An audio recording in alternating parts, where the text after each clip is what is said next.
নমস্কাৰ এই মুহূৰ্তত আহি পৰিছে ৰাতিপুৱাৰ কেইবাটাও গুৰুত্বপূৰ্ণ খবৰ। আজি হৈছে 5 ছেপ্টেম্বৰ।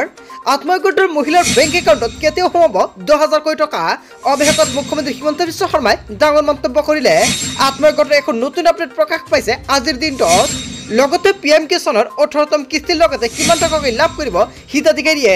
চৰকাৰে এটা গুৰুত্বপূৰ্ণ আপডেট প্ৰদান কৰিছে পিএম কিষাণৰ প্ৰত্যেকজন হিতাধিকাৰীৰ বাবে।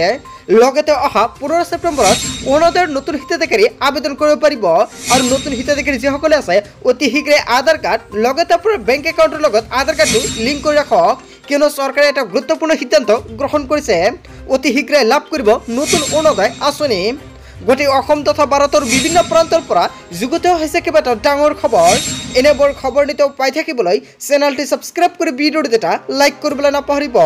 আজিৰ আমাৰ প্ৰথমটো খুবেই গুৰুত্বপূৰ্ণ খবৰ হৈছে অসমবাসীৰ বাবে এটা ডাঙৰ খবৰ। আত্মহত্যাৰ ডাঙৰ আপডেট। এছএজি নিউ আপডেট প্ৰকাশ পাইছে 2024 বৰ্ষৰ বাবে 6 প্ৰকাৰ মহিলাই নাপাব আত্মহত্যাৰ 10,000 টকা। কিছু চৰ্ত বান্ধি দিছে চৰকাৰে।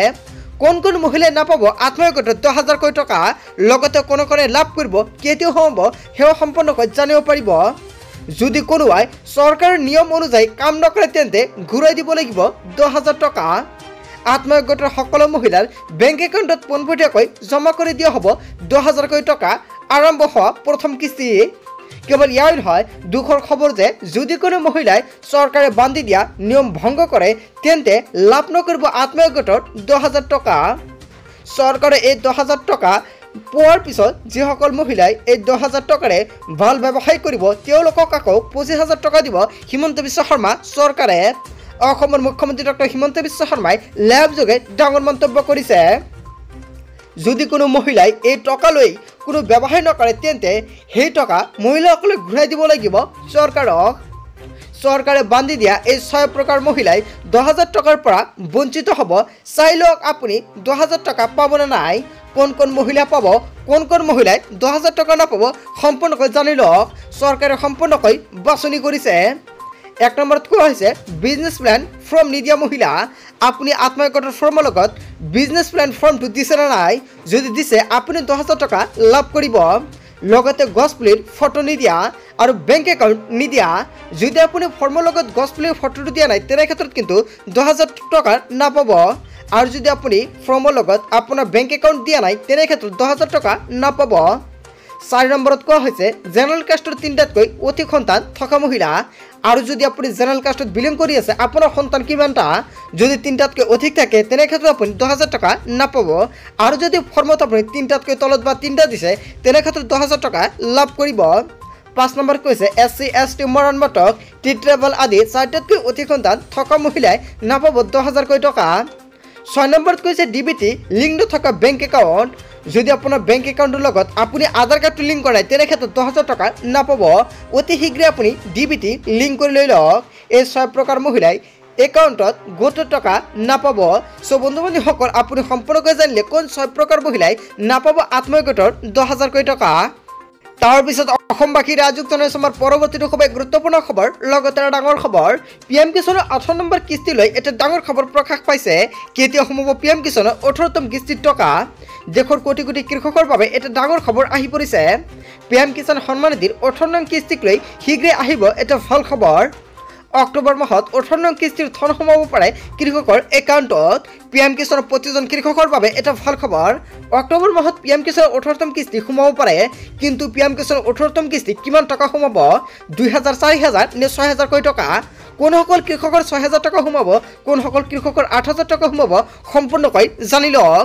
লগতে যিসকল ব্যক্তিয়ে প্ৰধানমন্ত্ৰী ফচল বীমা যোজনা আবেদন কৰিছে সেইসকল ব্যক্তিৰ বাবে এটা ভাল খবৰ, কিয়নো পিএম কিষাণ কিস্তিৰ লগতে সেইসকল ব্যক্তিৰ একাউণ্টত সোমাই যাব টকা।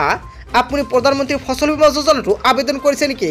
যদি আবেদন কৰিছে নিশ্চয় কমেণ্ট কৰি জনাব, কিয়নো আপোনাৰ একাউণ্টত কিমান টকা সোমাব 18 নম্বৰ কিস্তিৰ লগতে সম্পূৰ্ণখিনি জানিব পাৰিব। ইতিমধ্যে কৃষকৰ একাউণ্টত সোমাইছে 18 নং কিস্তিৰ ধনৰাশি। আপুনি 17 নং কিস্তিৰ টকাটো পাইছে নে নাই? যিসকল কৃষকে 17 নং কিস্তিৰ টকাটো পোৱা নাই সেইসকল কৃষকে 18 নম্বৰ কিস্তিৰ লগতে 4,000 কোটি টকা লাভ কৰিব। যিসকল কৃষকে 17 নম্বৰ কিস্তিটো লাভ কৰিছে সেইসকল কৃষকে 2,000 কোটি টকা লাভ কৰিব। আৰু যদি আপুনি 17 বা 18 নম্বৰ কিস্তিটো পাবলগীয়া আছে তেনে ক্ষেত্ৰত আৰু আপুনি যদি প্ৰধানমন্ত্ৰী ফসল বীমা যোজনাটো আবেদন কৰিছে তেনে ক্ষেত্ৰত সেইসকল কৃষকৰ একাউণ্টত চৰকাৰে সোমাই দিব 8,000 কোটি টকা। হিতাধিকাৰী একাউণ্টত পোনপটীয়াকৈ সোমাব এই ধনৰাশি। আপুনি প্ৰধানমন্ত্ৰী ফসল বীমা যোজনাটো আবেদন কৰিছে নে নাই লগতে ধন মোকলাই দিয়াৰ পূৰ্বে আপডেট কৰক আপোনাৰ বেংক একাউণ্ট আৰু প্ৰত্যেকজন PM কিষাণৰ হিতাধিকাৰীয়ে আপোনাৰ একাউণ্টটো আপডেট কৰিব লাগিব, নহ'লে আপুনি PM কিষাণৰ কিস্তিটো নাপাব।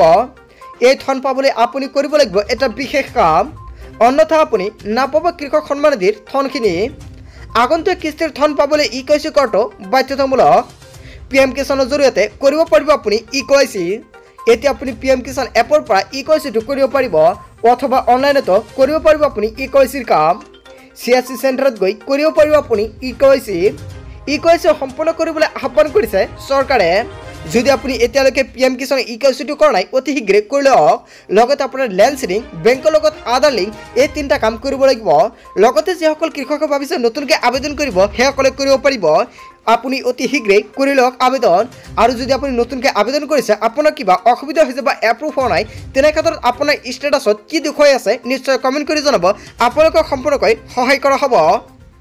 তাৰপিছত অসমবাসী ৰাইজক জনাইছোঁ আমাৰ পৰৱৰ্তীটো খুবেই গুৰুত্বপূৰ্ণ খবৰ, লগতে ডাঙৰ খবৰ।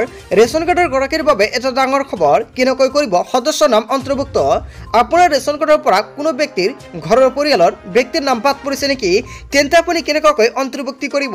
চৰকাৰে কেইবাটা গুৰুত্বপূৰ্ণ পন্থা হাতত লৈছে। লগতে যদি আপোনাৰ ৰেচন কাৰ্ড লৈছে, যদি আপোনাৰ ৰেচন কাৰ্ড আছে আৰু আপুনি এতিয়ালৈকে দোকানীৰ পৰা ৰেচন লোৱা নাই অতি শীঘ্ৰে লৈ লওক। মাজত মাত্ৰ কেইবাটা দিন বাকী আছে আৰু কেইবাদিনৰ পিছতে আপুনি ৰেচন নাপাব। 10 তাৰিখটো হৈছে অন্তিম দিন।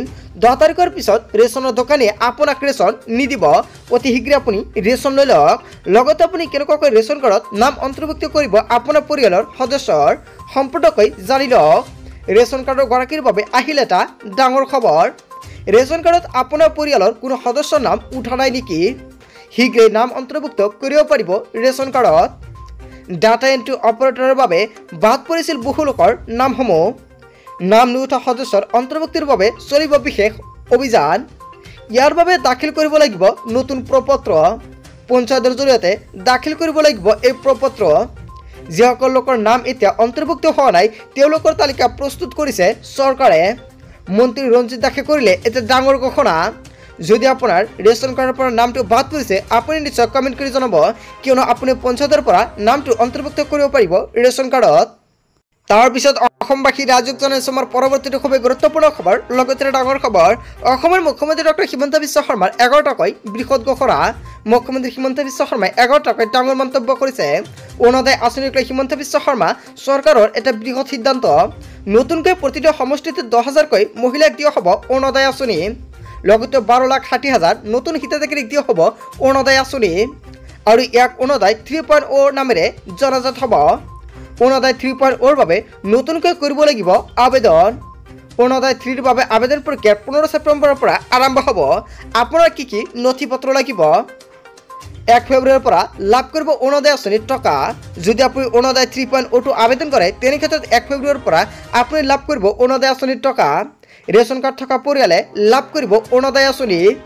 ৰেচন কাৰ্ডৰ আধাৰ লিংক হৈ থাকিব লাগিব। যদি আপোনাৰ ৰেচন কাৰ্ডৰ লগত আধাৰ কাৰ্ডটো লিংক আছে তেনে ক্ষেত্ৰত আপুনি অৰুণোদয় আঁচনি আবেদন কৰিব পাৰিব। আধাৰ লিংক নহ'লে নাপাব অৰুণোদয় আঁচনি। মুছলমানৰ বিবাহলৈ আহিল নতুন আইন। এতিয়াৰ পৰা উপপঞ্জীয়কৰ জৰিয়তে পঞ্জীয়ন কৰিব লাগিব মুছলমান বিয়া। কাজিয়ে কোনো বিবাহ পঞ্জীয়ন কৰিব নোৱাৰিব। সকলো বিবাহ চৰকাৰীভাৱে পঞ্জীয়ন হ'ব লাগিব। বাধ্যতামূলক হ'ব এই বিবাহ পঞ্জীয়ন। হিমন্ত বিশ্ব শৰ্মা কেবিনেটৰ বৃহৎ সিদ্ধান্ত। লগতে মিছন বসুন্ধৰা 3.0ক লৈ আহি গ'ল এটা ডাঙৰ খবৰ। 2 অক্টোবৰৰ পৰা আৰম্ভ হ'ব মিছন বসুন্ধৰা 3.0। গুৱাহাটীৰ মাটিৰ পট্টাৰ প্ৰিমিয়াম হেৰা পাব। যদিহে আপোনাৰ মাটি বাৰীৰ সম্পৰ্কীয় কাম কাজ আছে শীঘ্ৰেই সাজু কৰক। লগতে অনলাইন যোগে কৰিব পাৰিব আবেদন। নিৰ্দিষ্ট সময়ৰ ভিতৰতে সম্পন্ন কৰা হ'ব মাটি বাৰী সম্পৰ্কীয় সকলো কাম কাজ। মিছন বসুন্ধৰা 3.0ত লগতে পুনৰীক্ষণ কৰা হ'ব পূৰ্বে বাতিল হোৱা বহু আবেদন পত্ৰ। নামজাৰি বাটোৱাৰা আদিৰ কাম সম্পূৰ্ণ অনলাইন যোগে আবেদন কৰিব লাগিব। অনলাইনত আবেদন কৰাৰ পিছতে নিৰ্দিষ্ট সময়ৰ ভিতৰতে সম্পূৰ্ণ কৰা হ'ব ভূমি সংক্ৰান্তীয় কাম কাজসমূহ।